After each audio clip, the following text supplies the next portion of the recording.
welcome to the first incarnation of I Prefer to Stay Inside, a reading series of writers reading writing about gaming. I wanted to start this series because I miss going to readings IRL, which is something I did a lot before 2020, but I simultaneously do not miss leaving my house very much. So I thought an online reading series could provide a nice balance, and who better to read their work virtually than those of us who write about video games. Tonight we have an awesome lineup of fiction and nonfiction writers: Melissa McDaniel Perry, Emily Price, Levi Rubeck, and Michael Seidlinger. I'll be moderating the chat throughout, so if anyone has questions, feel free to ask in the chat, and I think we can all hang out for a bit after the reading and answer them. So, for those of you who don't know me, I'm a writer, digital producer, lapsed librarian, and a full-time witch. I write a monthly column about games for Unwinnable magazine. And so tonight, to start things off, I'm going to read one of my columns for Unwinnable about the character Jesse Faden from Control. Late yesterday afternoon, a shadow passed over a pile of books beneath my bedside table. I couldn't figure out what object created the shadow or what light source it had been blocking. I tried and failed to recreate the shadow's movement. I told myself it could have been the shadow of a bird flying at a supremely weird angle in the narrow alley outside my window, but I didn't actually believe myself. This didn't worry too much. The surreal has always felt natural to me. If anything, it makes me comfortable. This is why I so desperately want to be friends with Jesse Faden, the protagonist of Remedy's 2019 game Control. Jessie finds herself in the oldest house, an internally labyrinthine, externally brutalist skyscraper which houses the Federal Bureau of Control. A secret governmental organization, the FBC devotes itself to the study and containment of paranatural phenomena. Almost as soon as Jessie finds herself within the organization, she becomes its new director. Early on, former director Zachariah Trench states that, quote, magical thinking is a requirement for survival, unquote, in the Bureau. Yes, this does apply to the paranatural objects and enemies encountered within a surreal skyscraper, but it also applies to my entire life. Survival through magical thinking applies not only to the unidentified shadows moving across my walls, but also to the unidentified shadows moving across my brain. And I don't necessarily mean this in a depressive way. It applies to the time I let my cat out of my bedroom, shut the door, and then watched him emerge from my closet 5 minutes later. It applies to the time I found plucked flowers arranged in a perfect circle deep in the woods behind my childhood home. To me, these sorts of instances don't feel like reality glitching. They feel like reality adding up to what I've always expected. Wandering the pathways of the oldest house, Jesse Faden says, everything here feels crazy, weird, but it feels right, like how the world should be. I'm in an infinite building leading to different dimensions, and I never want to leave. Even with all the horror, I'm happy. It feels sane, or just the right kind of insane. I wouldn't want to leave either.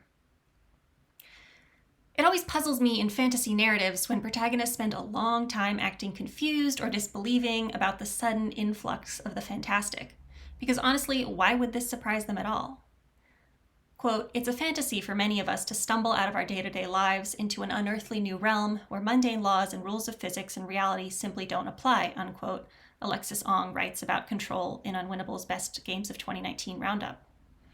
This is certainly true for those of us who prefer the immersive, escapist fantasy world of games. So why don't more characters in science fiction and fantasy react with serene understanding and expectation? Why fight a new reality if it's offering you exponentially more interesting abilities and lifestyle choices?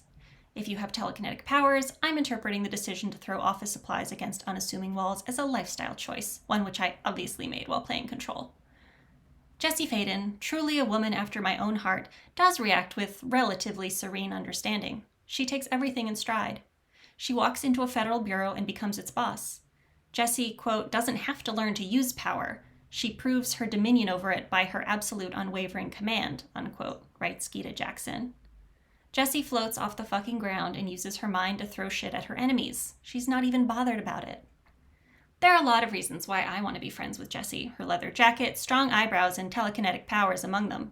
But what I really like about Jessie is her absolute assurance that she's in the right place, her comfort with the interdimensional shit show happening all around her. It isn't only that she's comfortable with it, she's, yes, here we go, in control of it. Her reality isn't glitching, it's finally adding up. Thank you. So, that is that. And now, let's move on to the people I actually want to hear read. So next up, we have Melissa McDaniel Perry. Melissa is a speculative fiction writer based in Atlanta, Georgia, where she works for a tech startup by day and writes novels and short stories by night. In her writing, she enjoys exploring how technology influences and distorts reality and how that impacts our perception of ourselves and one another. Melissa has worked as a writer and editor in various capacities ranging from copywriting to editing short fiction. Her stories have appeared in Necessary Fiction, Witchcraft Mag, and Outlook Springs, among others. She enjoys exploring the woods, live music, and early 2000s internet nostalgia. Welcome, Melissa. Thanks, Deirdre. I'm so excited to be here, and thanks for having me. I'm also really happy that you started and kind of kicked us off today because that reading just, I felt like, applies to a lot that I like to explore in my own work and fiction around kind of the immersive nature of technology and video games. And I think that's really exciting and probably a big part of the reason we're all here together today. So I loved your reading. So I'm going to read from my novel that's currently on submission, Lemuria, which is set in the near future, and it's very similar in a lot of ways to our own reality and day-to-day that we experience today, except that there's been some kind of updates in technology and video games, and virtual reality is a big part of that. So this is from the perspective of a character who really becomes really involved and inspired by that kind of world of virtual reality, and it kind of heavily influences her identity. So just kind of going into the reading, what you need to know is that virtual reality in this world is called sub-reality in my novel. That's just kind of the name they have for this. And in this section, the main character, Olivia, is kind of looking back as an older person at one of her first and most formulative sub-reality experiences when she was younger, which was with this game called The Phantom Library, which is kind of an educational game where you have to solve these historical puzzles set in a haunted library. So I'll go ahead and get started. The game begins in darkness, a watchful darkness, the kind that prickles your skin. You might see something, a blinking eye, or perhaps the glimmer of spectacles floating eerily up ahead. Then voices, whispers like moth wings tripping lightly through the dark. At first it's just a murmur, but then it grows. They're all around you. The voices build. Someone is chanting or possibly praying. A soft, trembling whistle. All of it gets louder and louder until shh. Now you're in a massive library next to a translucent librarian. A thin chain with colorful beads hangs from her eyeglasses. She's the one who has been shushing. There's a finger raised to her lips. But when she sees you, her face softens. Oh, hello there. You must be new. Come with me. I'll show you around the place. The library stacks are several stories high, reaching all the way up to a row of stained glass windows that permit a muted pink and yellow light. The windows, like everything else in the library, seem to need a good dusting. The figures within the window are unusual, too. Masked bears and raccoons eating slices of watermelon. Come on, the librarian says. Hurry up. She walks quickly. You follow her through the stacks, passing thousands of volumes. It becomes clear that this is no ordinary library. There are a number of obstacles you wouldn't normally expect to find. Books fall unexpectedly from the shelves, forcing you to dodge quickly out of the way. A bottomless, gaping hole in the floor emits a soft breeze. Sorry about that. Just hop over it if you don't mind, says the librarian. You do, and it's surprising the way your avatar's body can jump so much higher. You feel the beginnings of a new kind of power. You follow her gray bun through the half-dark for as long as you can, but it's impossible to keep up. This, too, is part of the game. It's designed so that the player quickly becomes lost. Soon you're alone in the stacks. To reinforce the fact that you're lost, your avatar begins to call for help. This is not in your control. We're still setting up the story. Hello? Is anyone there? You hear a faint murmur, the thin lilt of ghostly laughter. A book falls from the shelf and lands on the floor in front of you in a dusty thud. It's glowing faintly. At this point in the game, you may choose to ignore the book and try to find your way back to the librarian's desk. But the stacks are a maze. Go left and you'll find yourself between two shelves that look exactly like the ones you just left. Go right and the same thing happens. Eventually you'll find yourself back in the same place, the book still there in the middle of the floor, blocking your path. There's no getting around it. The book must be opened. As you start to reach for the book, you feel a tingling across your forehead. It's your circlet, a gentle vibration. The whispers grow louder and louder, and even if you wish to stop, to pull away, there's no going back at this point. You've surrendered control again. It's just the game now, leading you along. The moment your fingers graze the book, it falls open, and a ghostly figure emerges from the open pages. He's cross-eyed, short, not at all scary. He speaks with a posh British accent that sounds somewhat forced. Ah, miss, thank goodness you heard me. I've been stuck in there for ages. Without waiting for you to respond, the ghost launches into his story. It's 1801, and he has been working on the plans to launch his own sewing machine when he ate a pickled onion and fell ill. After his death, his plans were stolen by his business partner. Now his family is destitute, and the business partner has done nothing to help them. Will you help him to go back and rewrite the past? Behind him, the book seems to twinkle. It's as though you can see inside of it multiple images.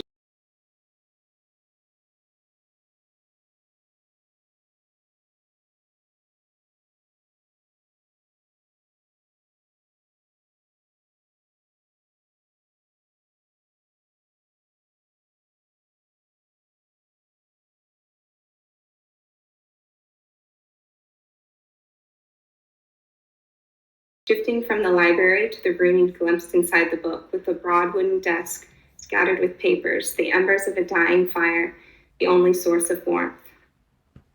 It's dizzying, the level of detail, and you're spellbound. You feel as though you could stay here forever. Well, here we are, miss. The ghost stops suddenly, wide-eyed. Oh my, I didn't ask your name. How dreadfully rude of me. And you tell him, he smiles. He says he won't forget it.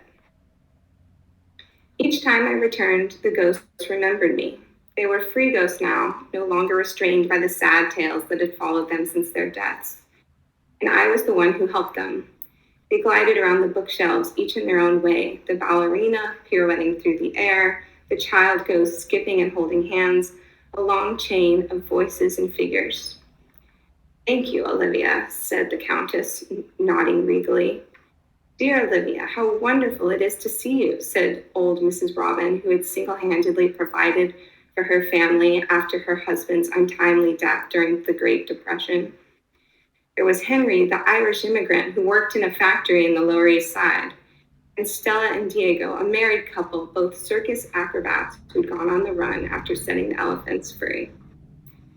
The warmth that these greetings gave me carried me through my school days.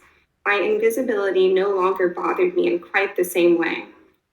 In the Phantom Library, I was known, admired. The pride I felt each time I set a ghost free was my armor, shielding me from my other shortcomings. I knew that they weren't real, of course, but many of the stories were based on things that had actually happened. I felt a strong connection to the ghosts and their stories. The sinking of the Titanic, the signing of the Constitution, the Trail of Tears, each of these things were now new and alive to me in a way that they hadn't been before. In school, we were asked to write an essay about life as an American settler. This was easy. I learned all about it from a ghost named Eleanor. I didn't even have to do extra research. The dust, the hunger, the threat of death was broken wheels and injured mules. It was all there, alive. My teacher was impressed by the level of detail and the strength of my writing. She asked if she could submit the essay to a competition. I didn't win, but the incident revitalized the prediction that my father had made at the talent show all those years ago. You're a real writer now. It became clear to me that subreality wasn't just a way to escape. It was a way for me to find my worth, a way to become more real. Sometimes when I'm taking a walk around the neighborhood or trying to fall asleep, I'll slip back into my old lives. My subreal lives, now long gone, the passcodes forgotten, the data erased. It's surprising how easy it is, how the sounds and images all come rushing back, as if they've been here this whole time, waiting inside my head. Sometimes it even seems like my memory of that world is more vibrant, more distinct than my memories of my real life at that time. Certainly, I was happier there. Nina asks, do you ever confuse subreality and reality? I think of the way I used to feel when I logged out. Some people called it coming up. You descend into subreality, the dream reality that lives beneath our own. You ascend to reality. But to me, that had always felt mixed up. When I left, it always seemed I was being yanked back to the ground. No, I said, of course not. I guess I can stop there, but thank you guys. I'm happy to be here, and thank you, Deirdre, for organizing this. Yay, thank you so much, Melissa. And I'm sorry, everyone, there was I hope it was just a couple of seconds of audio disconnect in there, which was definitely my fault when I was troubleshooting, but should be fixed. So I had the privilege to read an earlier draft of the novel Melissa is reading from, and I am so excited for it to be in the world and for everyone to read it because it's amazing. So thank you for giving us a piece of it. So next up, we have Emily Price. Emily is a freelance writer, a fellow columnist at Unwinnable, and a PhD candidate in literature at the CUNY Graduate Center. And I am very stoked to have her here with us today. And it's over to you, Emily.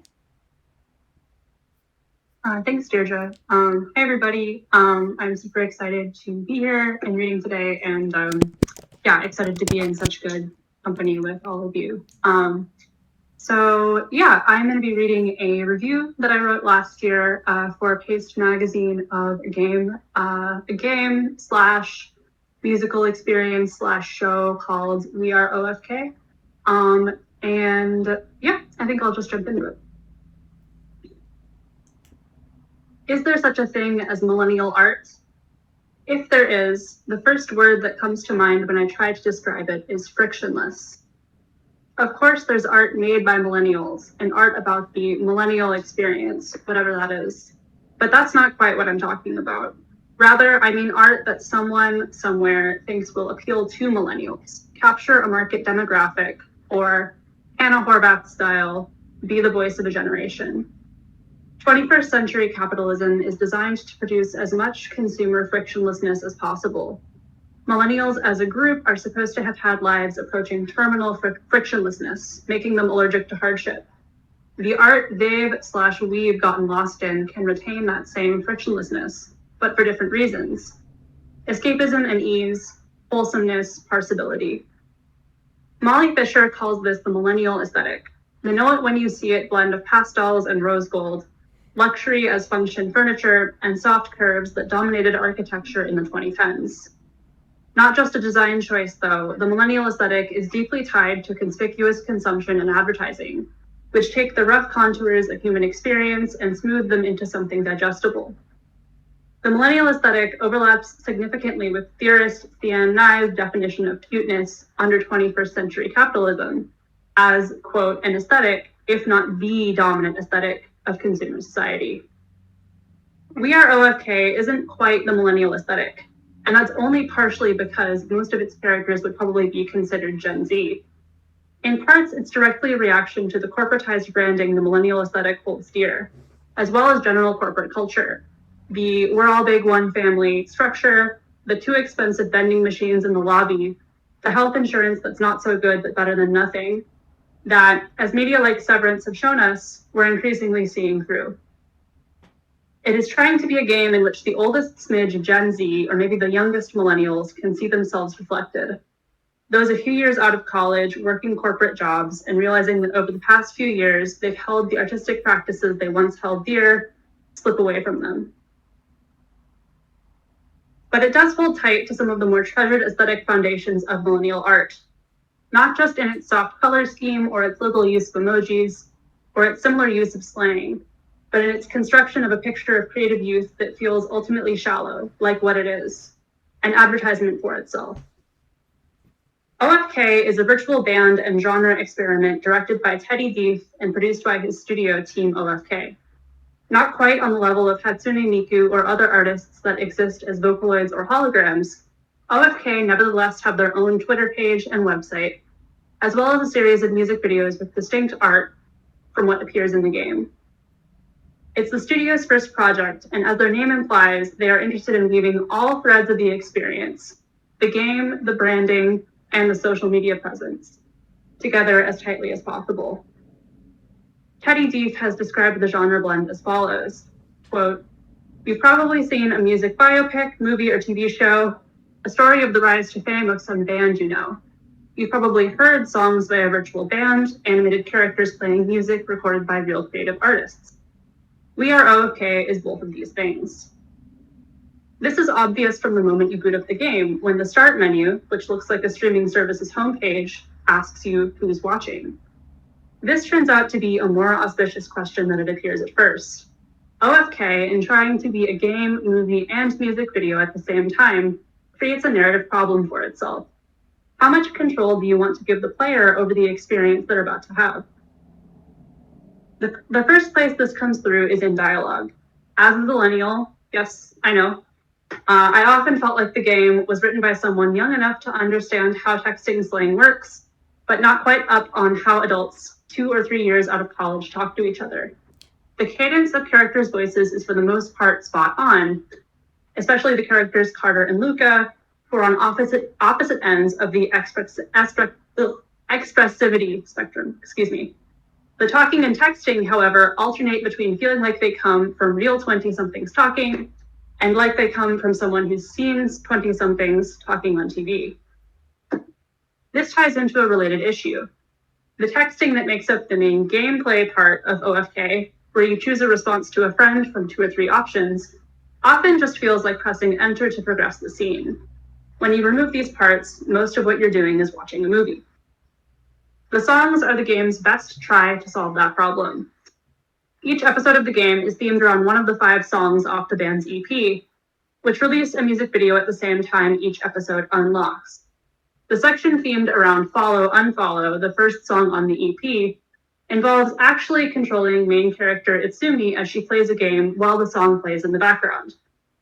This was the first time the game reminded me of the touchstone I had for it coming in, Sayonara Wild Hearts, a rhythm game that implements songs as well.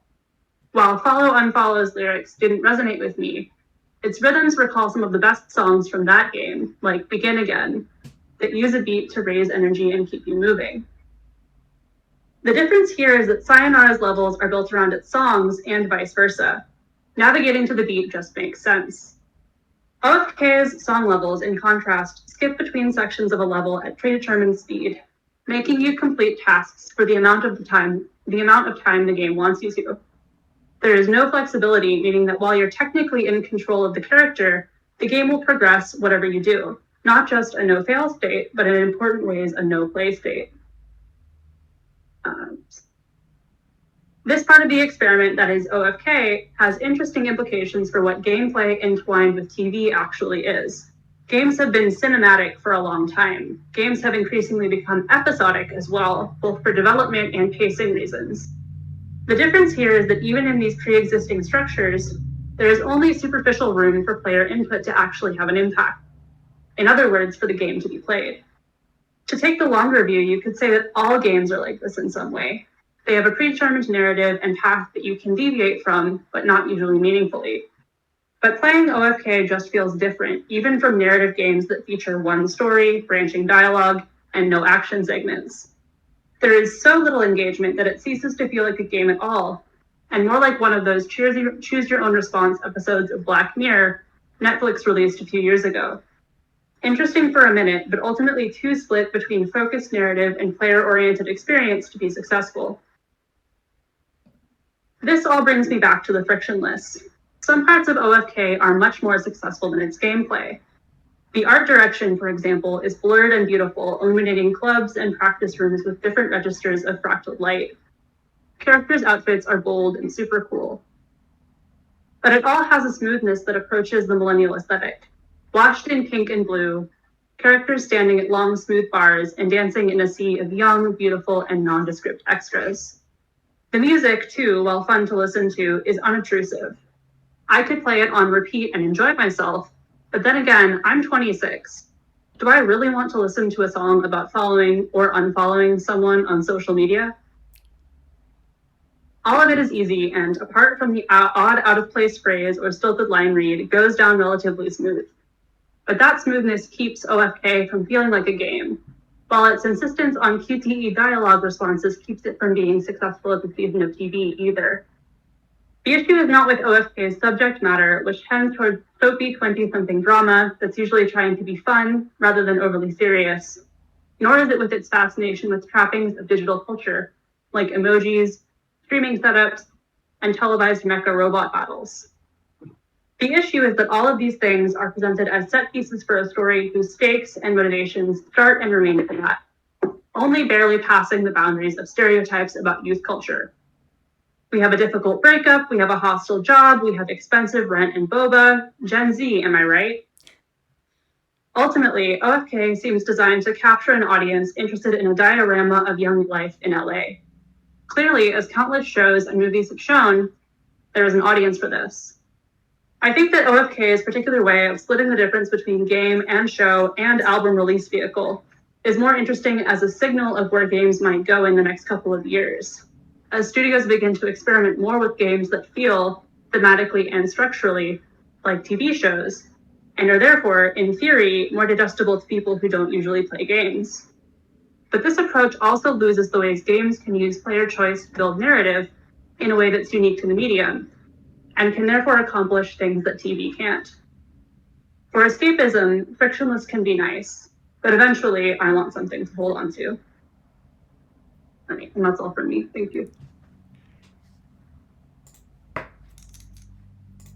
Thank you so much, Emily. So I'm only familiar with OFK from your piece, which I remember from when it came out. But everything you say about millennial and Gen Z aesthetics is so familiar to me, and it's so interesting. And I am really interested to see like where that model kind of goes going forward, as you say. Like I remember that what was the Netflix one? Was it it was that Black Mirror episode that you mentioned that I'm forgetting the name of. Like I remember Bandersnatch. Yeah. Like I was so interested in the premise, but ultimately I don't know. I felt like something lacking there. So next up, we have Levi Rubeck. Levi is a poet and critic living in Somerville, Massachusetts. He edits and writes on video games, music, poetry, and more for Unwinnable and other places occasionally. Levi, over to you. Thanks, Deirdre, and thanks for putting this together. It's such a treat to get some of the Unwinnable gang together, since I don't know that there's really been a mass gathering. There's been an occasional pilgrimage to Stu's Geek Flea, but I think that's been the most of it. But nice to see you and Emily and read with Melissa and Michael. A real pleasure. I'm going to read from a piece of mine that was in Unwinnable. It's about The Last of Us Part 2, and if you're concerned about spoilers, don't leave the stream. Just put it on mute. Because I get into it. It's always fun in the Unwinnable Slack when we get to talking about spoilers, because I we want to respect whatever people's individual choices, but for me personally, being worried about spoilers kind of avoids getting into the meat of what can be interesting about a lot of this stuff. It's not necessarily plot beats that make me want to play a game a second time or read a book a fourth time. But that's just me. So anyways, consider this your long-winded spoiler warning. To steady the box. In Jack Gilbert's poem, Michiko Dead, the speaker struggles to carry a box that he can never put down. The title is the clearest definition of the box as we're going to get, as the poem itself is pure metaphor. There are no lines explicitly describing the loss of a loved one, but we understand what the box is. From the poem, he manages like somebody carrying a box that is too heavy. First with his arms underneath. When their strength gives out, he moves the hands forward, hooking them on the corners, pulling the weight against his chest. It's grief. Memories of all stripes that end a painful aftershock after loss that one can never be unburdened from. To call it a burden feels extreme, though Gilbert's poem is resigned to describe it as such. A few more lines from the poem. He moves his thumbs slightly when the fingers begin to tire, and it makes different muscles take over. Afterward, he carries it on his shoulder until the blood drains out of the arm that is stretched up to steady the box and the arm goes numb. The Last of Us Part 2 is a video game about many things, one that succeeds in a fair shake of its lofty aspirations, while stumbling on occasion, as well as egregiously failing its black characters, as elegantly described for this site being unwinnable by Philip Russell, over at Bullet Points with work from Yusef Cole and Cameron Kunzelman, and elsewhere. It's imperfect, overlong at nearly twice the playtime of its predecessor, an astounding technical achievement marred by the inhumane crunch of development required to push out so far, so fast. And it consumed my thoughts for more than a few nights while playing, and even more after finishing it. And though director and co-writer Neil Druckmann has said that this sequel is a tale of revenge, to me it's a story about grief and the false sense of strength that our culture ascribes to solitary stoicism. The world of The Last of Us is defined by violence. The initial 15 minutes of the first game put Joel's daughter Sarah in the fridge as a way to define him throughout the rest of his journey in the fungal apocalypse. Despite the broken watch that only the player ironically recognizes throughout, Joel doesn't speak of his daughter, hauling the box of his grief until his fingers throb, refusing to shift the weight as an act of silence. In his role as a father figure, Joel teaches this survival tactic to Ellie, and there's no doubt that their actions are attempts at managing trauma in a hellish world that requires them to regularly destroy human and humanoid life. Everyone here is straining to carry the box that perseverance has left them with. This refusal to speak on one's feelings of grief sets the tone for nearly the remainder of Joel's life and the entirety of Abby and Ellie's existence in these games. We are meant as players to try and understand the Ouroboros of revenge, the two graves dug, the nation of the blind, as we follow Ellie's self-destructive rampage to the breathless climax, and then do the same for Abby, Joel's killer. Abby carries her own box, the death of her father at Joel's hands, a nameless doctor in the first game. Here, he is given life after the fact of his death, and Abby's playable memories. Throughout my experience with both main characters, I was racked with conflicting desires. The experience of the game is such that I absolutely loved crawling through the grass to pick off infected, or to do my best to skirt around the human enemies until they inevitably caught me. Even then, I rarely felt compelled to scum my way back to a better performance. Instead, caught up in the tension and drama of the moment, and often led to a satisfying conclusion to even the most heinously botched stealth job or firefight. Though often satisfying in play, The Last of Us Part 2 can't help but remain well-stocked with video game bullshit, of course, off-path trinket collecting, as mellifluously defined in Tim Rogers' video review of Final Fantasy VII Remake, and callous player-condemning quick-time events being the most flagrant moments that would eject me from my other primary desire in this game, participating in the narrative. Ellie and Abby grow in many ways, but the source of all narrative drama is a lack of forthright communication, creating a false binary.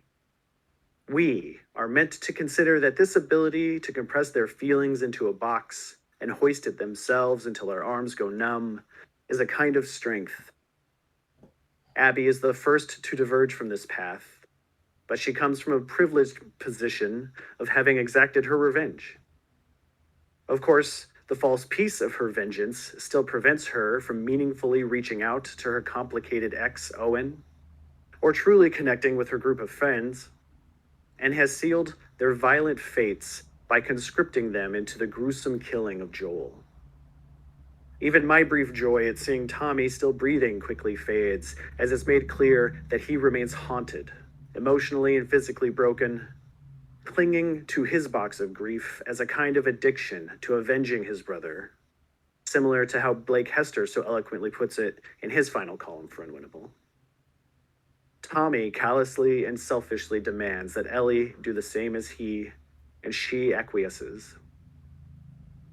All of this is predictable and a failure of imagination, not just on Druckmann's behalf, especially as the story was co-written with Haley Gross, and also not to be confused with a lack of creativity, as there is much grace in the art direction, soundtrack, and even the brutal gameplay.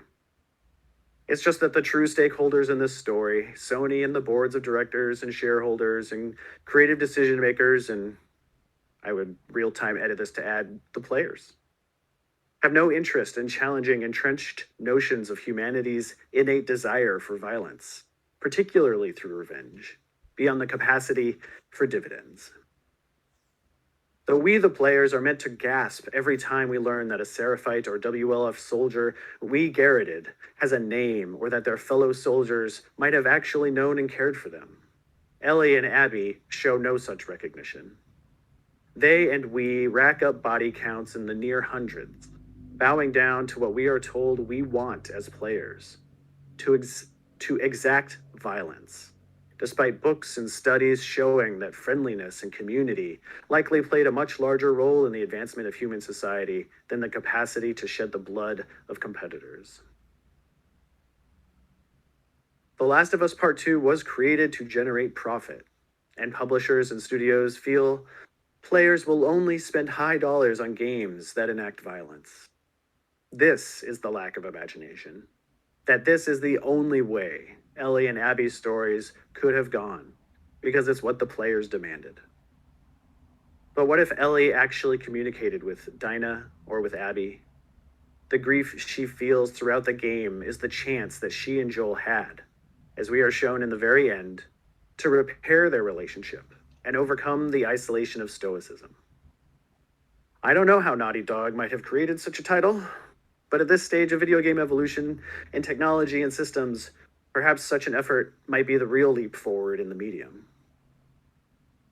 We are left with Ellie walking away from the guitar, her fingers shattered, though as Reed McCarter points out, this needn't be the end of her strumming days. And possibly from her torment over the death of Joel. But I like to think that in sparing Abby and Lev, Ellie wasn't abandoning her memories of Joel, but learning to finally readjust her box of grief, to incorporate another method of managing it. Some last lines from the Gilbert poem.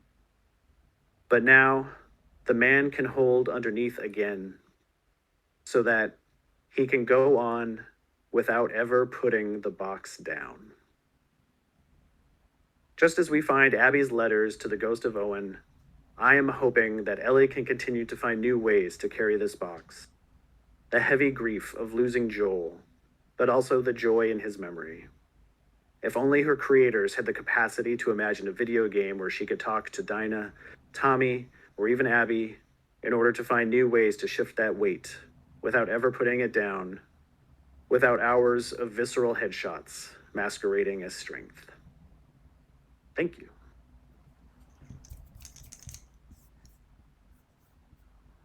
Thank you, Levi. I was saying earlier before we went live, I have played neither of the Last of Us games, nor have I watched the show, but I personally welcome spoilers. I think it's fine, and I'm glad to see in the chat, as you were reading, Levi, everyone seems pretty stoked about spoilers just as a concept, so I think that's fantastic. So our final reader for the evening is Michael Seidlinger. Michael is the Filipino-American author of Anybody Home, Scream from Bloomsbury's Object Lessons, and other books. He's written for, among others, Wired, BuzzFeed, Thrillist, Goodreads, The Observer, Polygon, The Believer, and Publishers Weekly.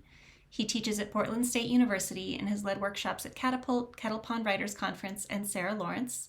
He's represented by Lane Haymont at the Tobias Literary Agency, and you can find him at michaeljseidlinger.com. Michael, over to you.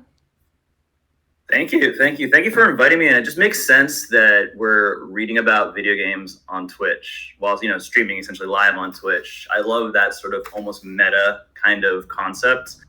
And thank you for inviting me to the first of what I hope will be a long series. Oh, and pause. Yeah. Sorry, one more thing. Michael, would you just tell everyone about your location right now? Okay, so I am in the center of my home arcade. Behind me are 3 of what are currently 14 cabs that I own. So we got Marvel vs. Capcom 2. Behind me is Mortal Kombat 2. And then to my left, or screen right, or whatever, is Street Fighter Third Strike. Yeah. So to say I am nerding out is an understatement. And I'm actually going to be reading from something that does involve the 90s arcades. So it's essentially a snippet from the first chapter of a currently unannounced nonfiction book on, I'll just say, Tekken 5. So yeah, I'll go ahead and dive in. You could hear the arcade from across the mall.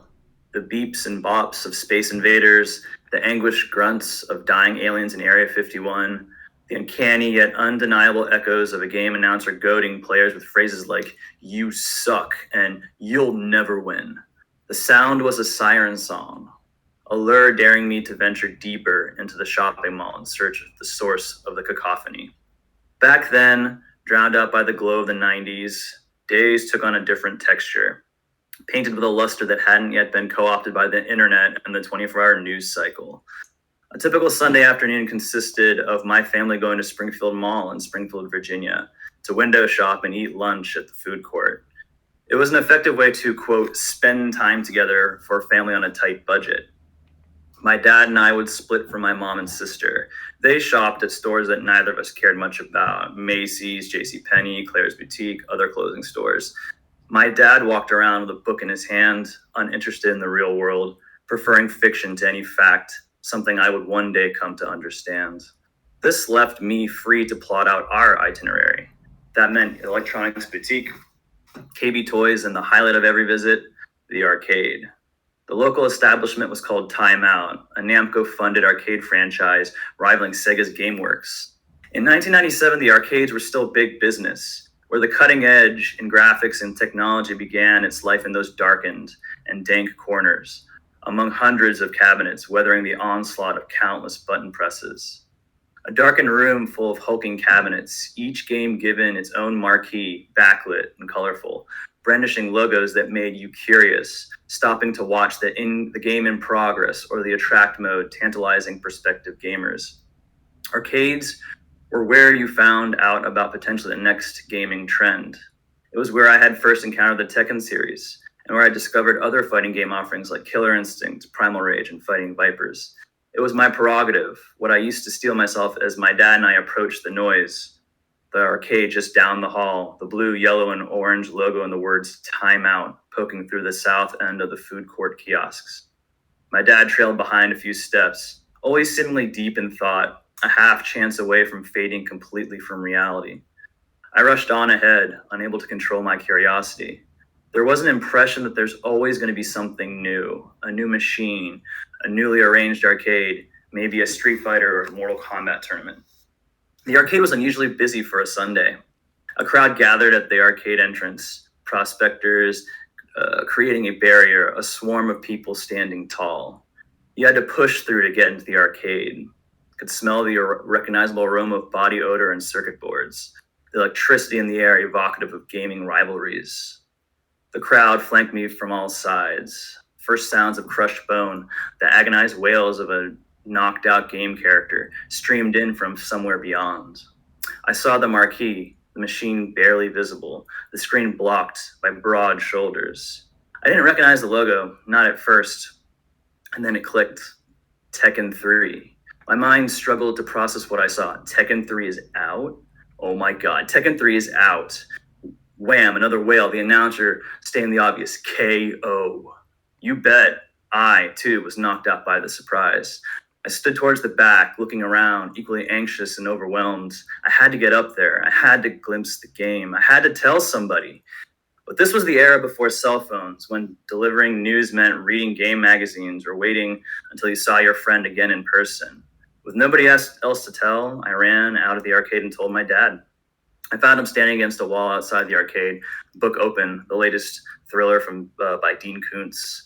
He always read books you could buy at a grocery store. Serial killers and police detectives, the same double crosses serving as a steady stream of low-level escapism. And who was I to judge? I escaped into video games, the way he escaped into a fictional crime scene.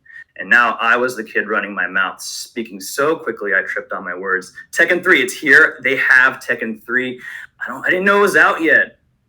That's nice, he nodded, turning a page. The latest EGM had it on the cover, I explained. But I didn't think it was already out. Usually the magazine gives a release date, but they didn't. Tekken 3, it's out. I'd find out later that Tekken 3 machines debuted at Namco Timeout locations first. A timed release is part of an elaborate marketing campaign to use grassroots word of mouth to launch the game to the upper crust of local gaming communities. Well, good, my dad said. It feels strange to share excitement with someone that didn't see the object of affection eye to eye.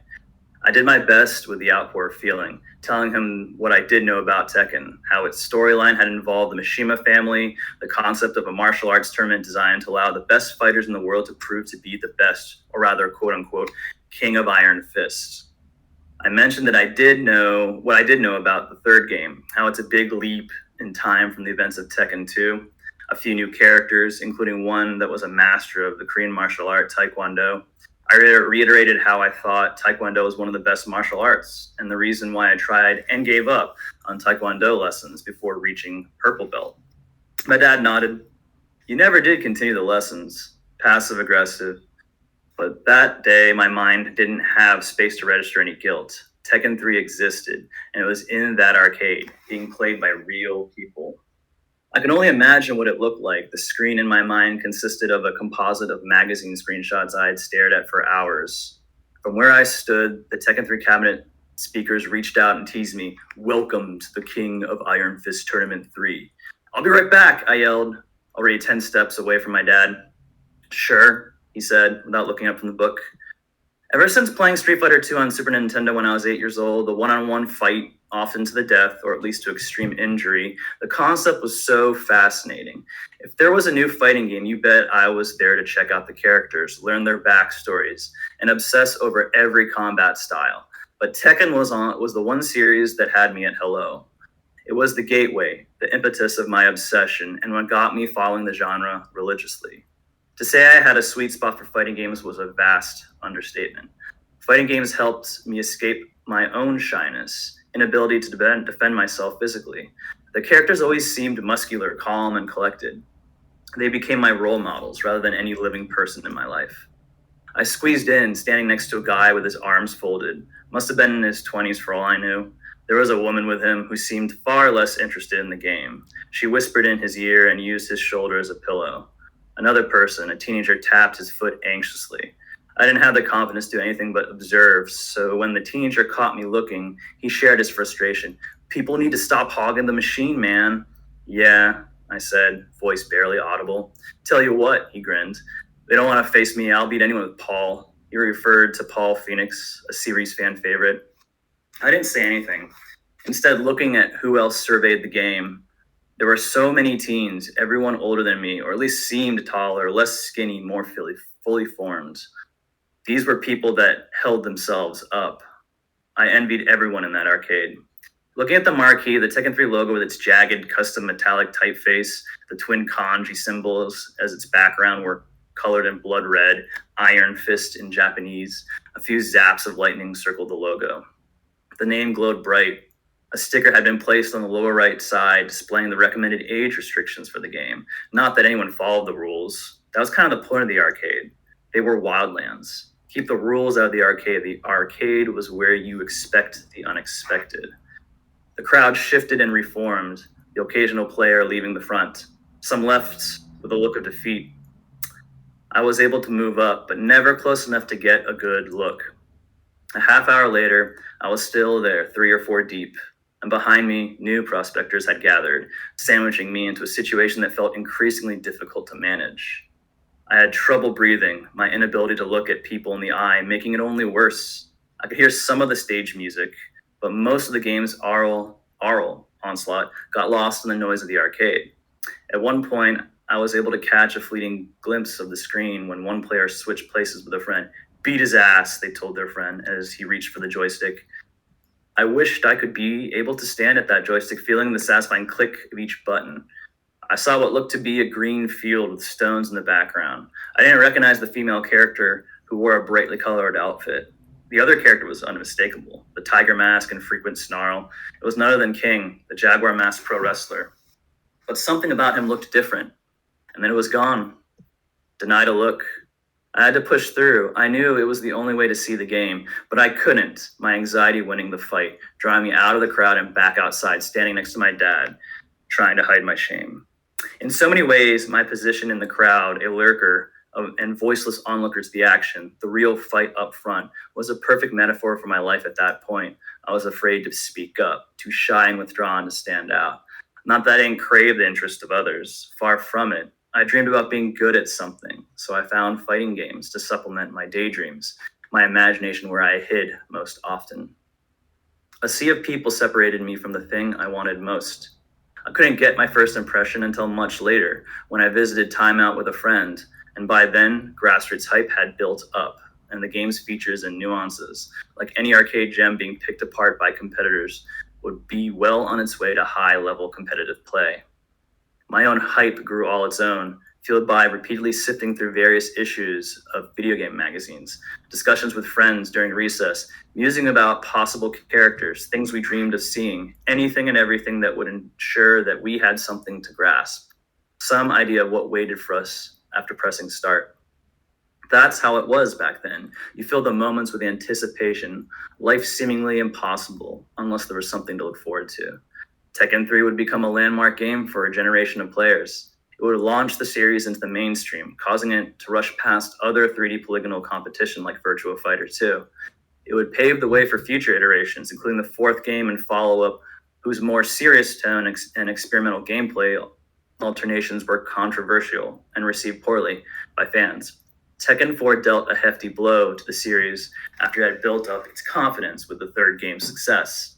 And the eventual breakthrough that became Tekken 5 would prove to be a pressured and desperate act to save Tekken from being knocked out by shifting user standards and the demise of the arcades. Not that I knew any of this yet. That Sunday afternoon, the 3rd game and I were both new and impressionable. not yet proven to be anything other than another contender, more than a passing fad. I was a quiet, anxious kid, not yet able to stand up for myself. I was not yet aware of what Tekken would demand of me in return. Thank you.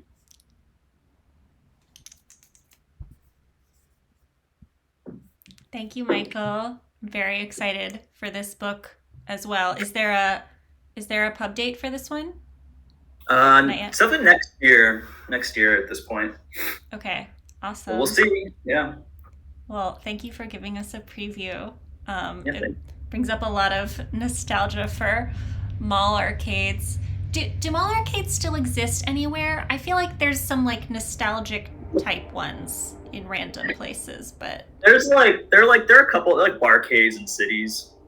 And there's Gallop and Ghost in Brookfield, Illinois. That's the biggest arcade in the world, actually, with 900 plus machines. But yeah, I mean, the days of like that kind of arcade are few and far between, unfortunately. In Japan, it's thriving, but here we just all moved to consoles, and that was it. Yeah. Well, but I got one here. Yeah, you're set. And while you were reading, it seems that everyone in the chat is coming to your house for a field trip to your arcade. So. Get ready. I'll charge a cover fee, $20 at the door, free play, everything. Amazing. Yeah. Well, thank you everybody for reading. I'm so excited to have such talented people for the inaugural I Prefer to Stay Inside, which I think that's just going to stay the title of the reading series because that's how I feel all the time. So if everybody has a few minutes to hang out, we can stay and answer any questions in the chat. So let's see. Oh, hello, Caro. Someone asked what we're talking about. So we just did a reading of writing about video games, but unfortunately we just concluded. Thank you guys. Thank you everyone for hanging out. Michael Crocodile Eggs asks if you have authentic arcade carpet in your house. Unfortunately, not yet. I definitely want to get some carpet. I know like Wayfair has it, but it's kind of pricey actually. Really? And also I'm lazy and I'd have to move all the cabs again and put the carpet down. Yeah, I don't know. I got the LEDs though. Yeah, that's solid. Yeah. I didn't actually know arcade carpet was something you could buy. Yeah, it's like the sort of like neon glow in the dark, weird, squiggly lines and circles and other like really like throwback 80s looking design. Love it. Okay, I'm just going back through the chat to make sure. See, I didn't miss anything.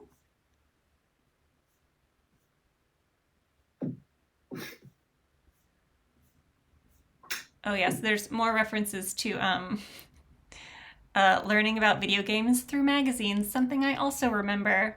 What a weird time. Yeah, no, I miss it. I miss those magazines. There's just something like special about it, right? Like a monthly mag that just comes in the mail and you're like, shit, there's all this new stuff that I don't even know about. And I need to like essentially memorize every single page. Yeah, I know.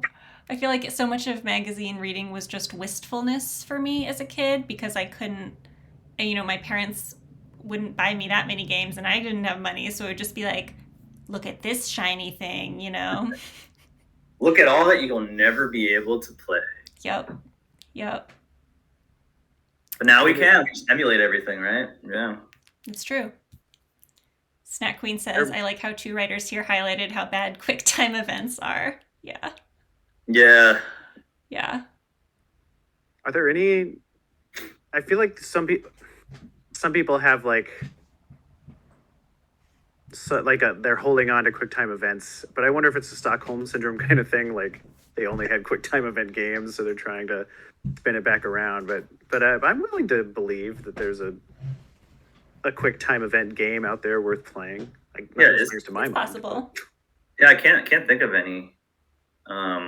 The worst is obviously one of the first, Shenmue. Like God, like those planks in Shenmue 2, you had to save after every single plank. It's just, ugh.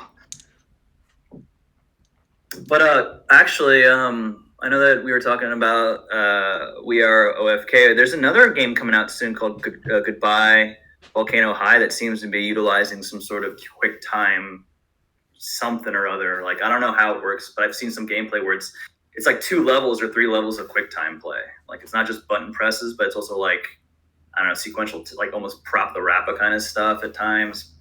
We'll see. I don't know. Oh, sorry guys, we got an ad. Sorry, I didn't snooze it long enough. All right. We knew the game when we signed up for a Twitch reading. Yeah, I know. Maybe more pennies. It's 4 pennies. Yeah. Oh, is it Kalisha? You are not receiving ads because you're a subscriber. Oh, That's why. that'll Good. do it. Let's see. Crocodile, when I look back at the old mags, they're full of classic games like Tekken or Street Fighter. Yeah. Damn right. I wish I still had my old, like, I think I used to buy, like, PlayStation Magazine when I was a kid. Like with the demo discs and stuff. Yeah. Yeah. Those Very were the days. exciting. I had a Nintendo Power subscription for the longest time, and I remember it wasn't enough, even just like the articles with the games that I might eventually play. I would become obsessed with like the one tiny 2-inch by 2-inch screenshot of some Dragon Ball Z game that was never coming over here, and I'd just be like, someday if I commit this image to my brain hard enough, it'll arrive over here. Yes, absolutely. Oh, David, don't forget that Nintendo Power did offer the free copy of Dragon Warrior, so you might want to dial that back a little bit, buddy. Oh, is that from the chat? Someone's talking about it?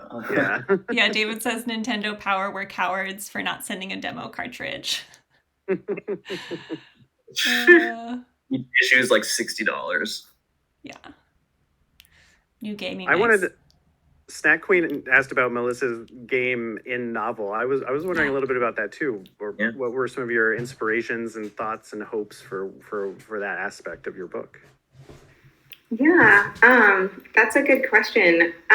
So in the novel, the gaming is basically a little more immersive than what we have currently. And so I had a lot of fun just coming up with ideas for like how you might interact in this kind of more immersive world. And it kind of, I think video games wasn't exactly like what I planned to write the novel about or like be a big theme in the novel, but it just kind of made sense to me naturally that that's where technology would go if you could kind of interact in a more immersive way with technology. Like video games would be the thing that people would want to do. So I think that's kind of just how it came about. And basically later in the novel, it becomes even more immersive is basically like where the novel goes until it becomes more of a Black Mirror style, fully kind of like dreamlike reality that you can actually escape into. So that's why, like in Deirdre's piece, it really stood out to me about that escapism that we all try to get through video games or fiction, like Michael mentioned in his, is also another big one. I think that's kind of like where the idea came about for me. Very cool. Yeah, I really personally want to play. I mean, there's several games in Melissa's novel, at least in the version I read, that are mentioned, and really I want to play all of them, but especially the one from the reading you did tonight about the library. That's like relevant to all of my gaming interests.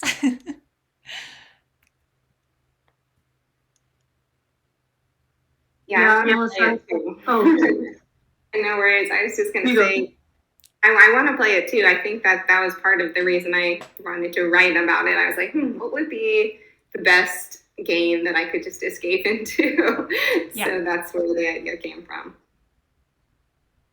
I just wanted to say, Melissa, I really enjoyed your excerpt as well, and I can't wait to read the whole thing. And I probably, like a lot of people here and in the chat, maybe have been playing a lot of the new Legend of Zelda the past couple days, and your detail about like the ghost who needs like an onion, like really made me laugh. And then I was like, this is a Zelda side quest, like absolutely. Like I don't know if you're familiar, but it's just 100% accurate. So I thought that was great. Thank you.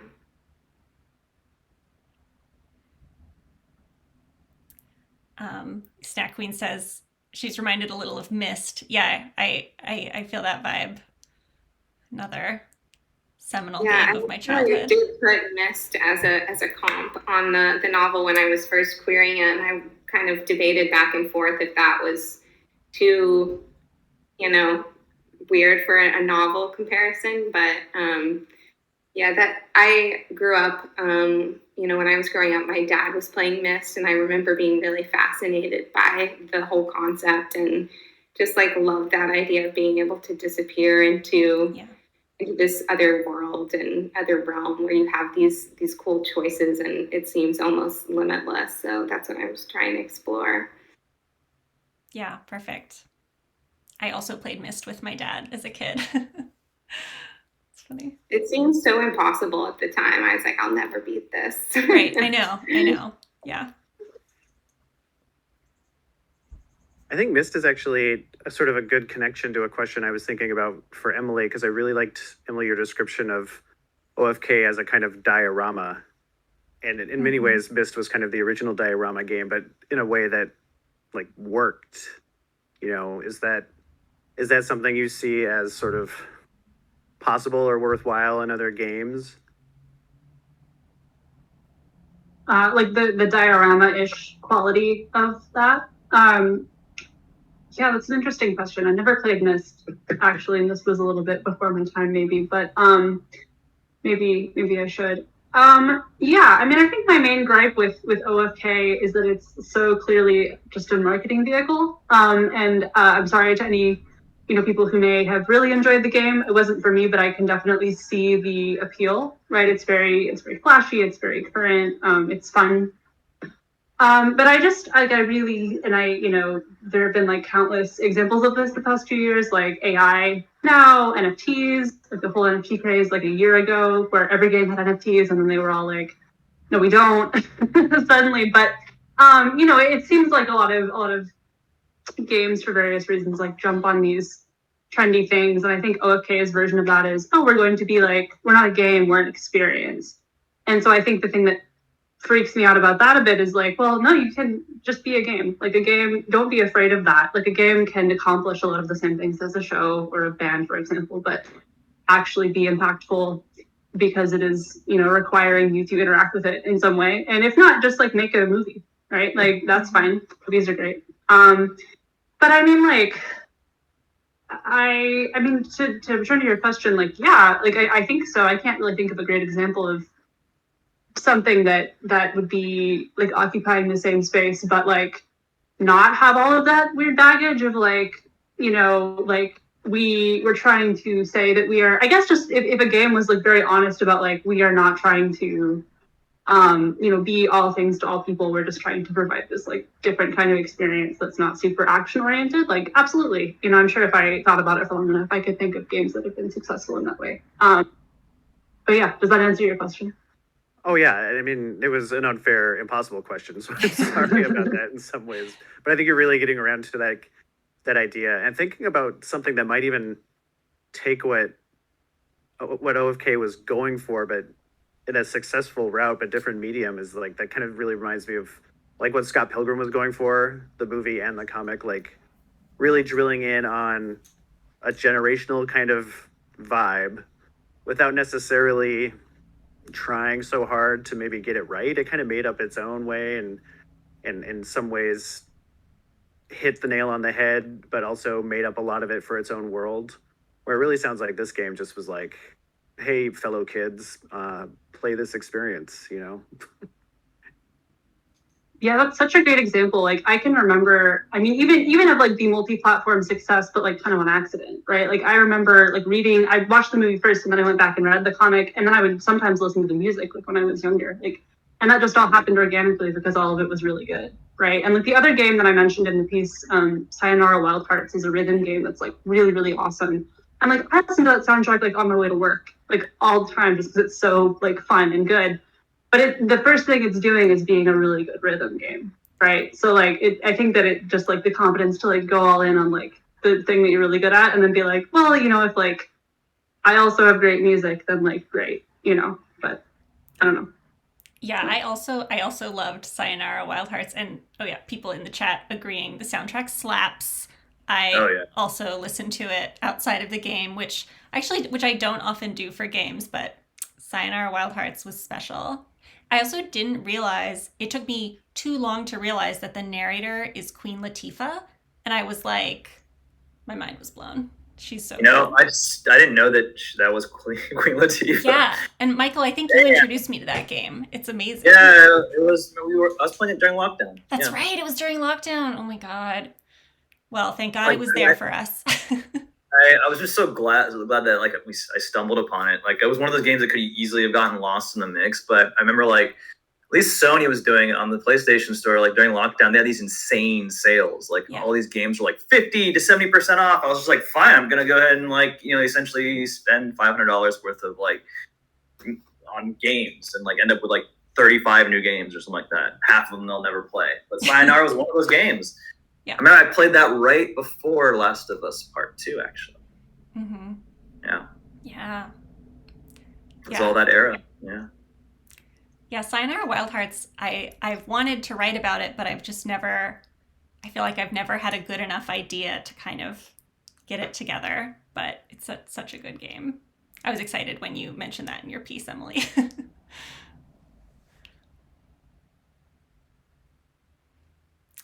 So are there any other questions from the chat for any or all or general?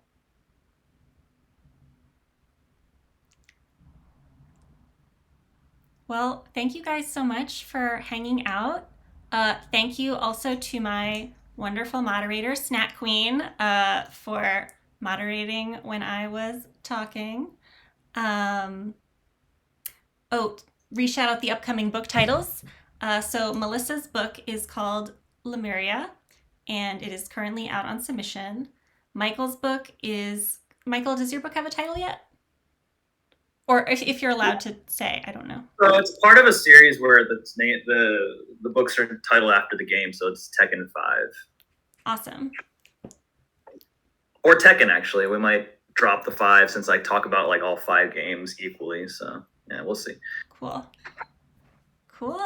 Well, thank you guys. Thank you guys so much for reading. And for everyone else, there will be a return of I Prefer to Stay Inside. I don't have the date yet, but it will be posted on the schedule here once it's set.